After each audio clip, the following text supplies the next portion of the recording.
दोस्तों, कैसे हो आप सब लोग। रिश्तों की समझ में आपका स्वागत है। आज की कहानी इस प्रकार है कि एक समय रात करीब 1 बजे बेटे को माँ का फोन आता है। माँ, बेटा, हैप्पी बर्थडे, आज तुम्हारा जन्मदिन है। आज ही तुम पैदा हुए थे, तुमको ढेर सारी शुभकामनाएं।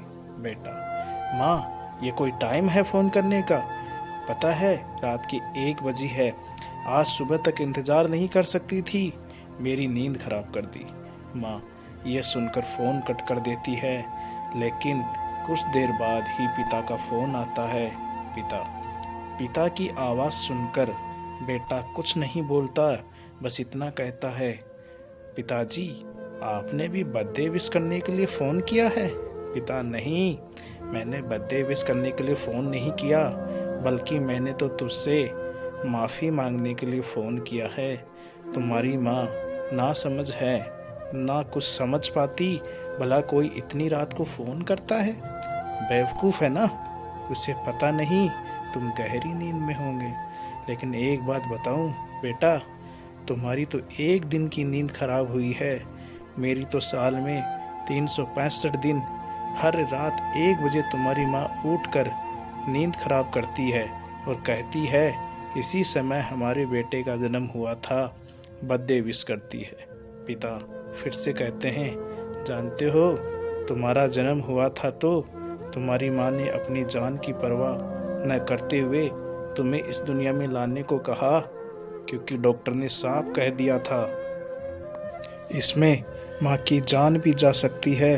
लेकिन तुम्हारी माँ ने अपनी जान की परवाह नहीं की और मुझसे बार बार कहती रही, सुनो जी, अगर डॉक्टर कहें दोनों में से एक ही बचेगा तो तुम मेरे बच्चे को ही बचाना।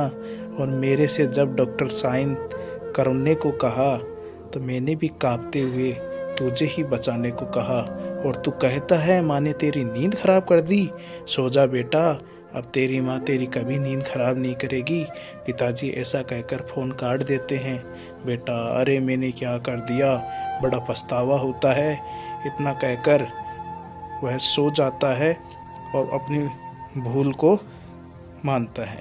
अगले दिन सुबह उठकर वह दौड़ा हुआ घर पहुंचता है, माँ के कदमों में गिर जाता है।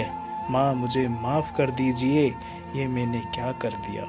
पिता, जा तू यहाँ से, मेरे कंधों में जब तक ताकत है तब तक तेरी माँ की सेवा कर सकता हूँ।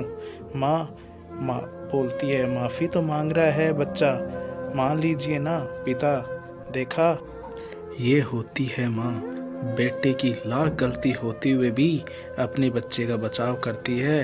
अरे माँ के जैसा हृदय तो दुनिया में किसी का नहीं। कितना दर्द और दुख सहती है, फिर भी अपने बच्चों की खातिर कभी थकती नहीं है। माँ तो बच्चों की रक्षा के लिए खुद की जान भी दांव पे लगा देती है, समझे। उसके बाद बच्चे को बड़ा पछतावा होता है और वह आगे ऐसे कभी कोई गलती नहीं करता। धन्यवाद।